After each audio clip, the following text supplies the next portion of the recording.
तुम कोई अकेली नहीं हो जो प्रेग्नेंट हो। अमन को जब पता चला कि सुमन दोबारा माँ बनने वाली है तो वह चिंतित हो गया कि घर से दूर अकेले कैसे संभालेगा।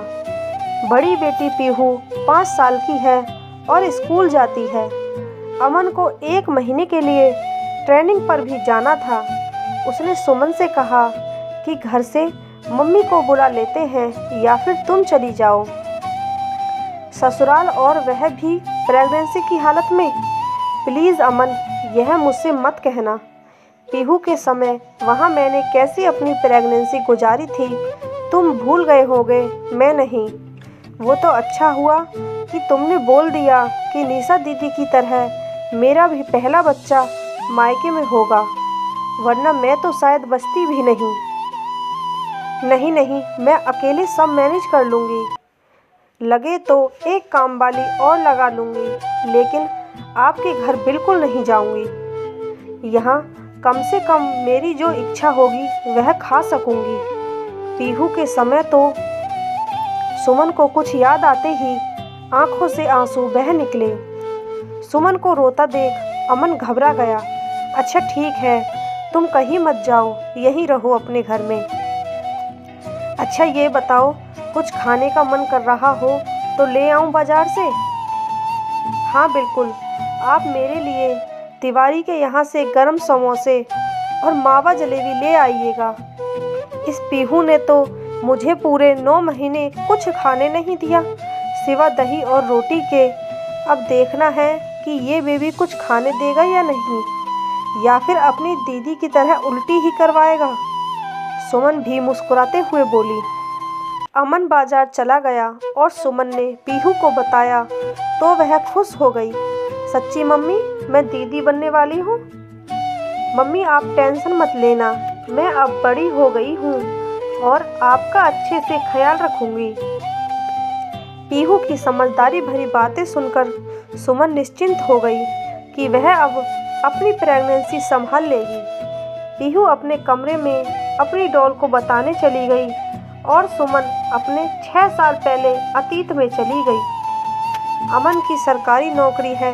शादी के 2 साल बाद जब सुमन प्रेग्नेंट हुई तो वह ससुराल आ गई, क्योंकि पहली प्रेगनेंसी थी और अमन कोई चांस नहीं लेना चाहता था। इसलिए उसने सुमन को घर, जो कि गांव में है, वहां छोड़ दिया और खुद हर 2 या 3 महीने पर आता रहता। गांव में सुमन को बहुत ज़्यादा परेशानी हो रही थी, क्योंकि सास को उससे ज़्यादा अपनी बेटी, क्योंकि वह भी प्रेग्नेंट थी, उसकी फिक्र थी। अब ससुराल में हो तो सभी कामों की जिम्मेदारी भी बहू की ही होती है। सुमन सब काम कर लेती थी, लेकिन खाना बनाते समय उसे मसालों से उल्टी आने लगती। उसने सासू जी से कहा, मम्मी जी मैं सब खाना बना दूंगी, लेकिन मसाले वाली सब्जी आप बना दीजिए। सुमन का यह कहना हुआ उसके ऊपर समझो कहर बरस गया। तुम कोई अनोखी नहीं आई हो जो पेट से हो। मैंने भी 5 बच्चे जने हैं घर का काम करते करते। सुमन के लिए प्रेगनेंसी एक सजा बन गई। एक तो ससुराल गांव में, जहां शाम 5 बजते ही लाइट चली जाती और सुबह 4 बजे आती। अमन भी उसके पास नहीं था जिससे वह अपनी तकलीफ कह सके। उसे भूख लगती और चीज़ें भी खाने का मन करता, लेकिन वह कुछ भी खाती उसे उल्टी हो जाती और उसके बाद उसका बीपी भी कम हो जाता। वह निढाल बिस्तर पर पड़ी रहती, लेकिन सासू जी एक बार भी हालचाल नहीं लेती। उल्टा घर के कामों में देरी और उनकी भूखी बेटी के लिए खाना नहीं बनाया उसके लिए ताने दिए जाती।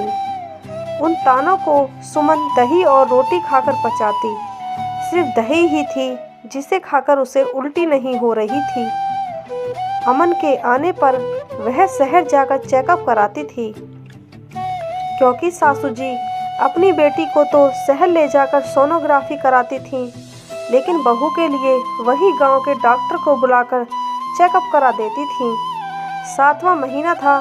सुमन ने जब अमन के साथ जाकर चेकअप कराया तो डॉक्टर ने उसे पूरी तरह से बेड रेस्ट करने को कहा और साथ ही चेतावनी दी कि ज़रूरत से ज़्यादा काम करने से बच्चा बहुत नीचे आ चुका है और ठीक से खुराक नहीं मिलने के कारण जच्चा और बच्चा दोनों ही कमज़ोर हैं। इसलिए विशेष देखभाल की ज़रूरत है, वरना कुछ भी अनहोनी हो सकती है। यह सुनने के बाद अमन ने सुमन की तरफ गुस्से से देखा तो उसने सब सच्चाई बताई। घर आकर अमन ने अपनी मम्मी से कह दिया कि जब निशा का पहला बच्चा मायके में हो रहा है तो सुमन की भी मायके में ही होगी। सुमन को मायके पहुंचा दिया और सासू जी से सुमन के प्रति अपनी मम्मी के व्यवहार के लिए माफ़ी मांगी।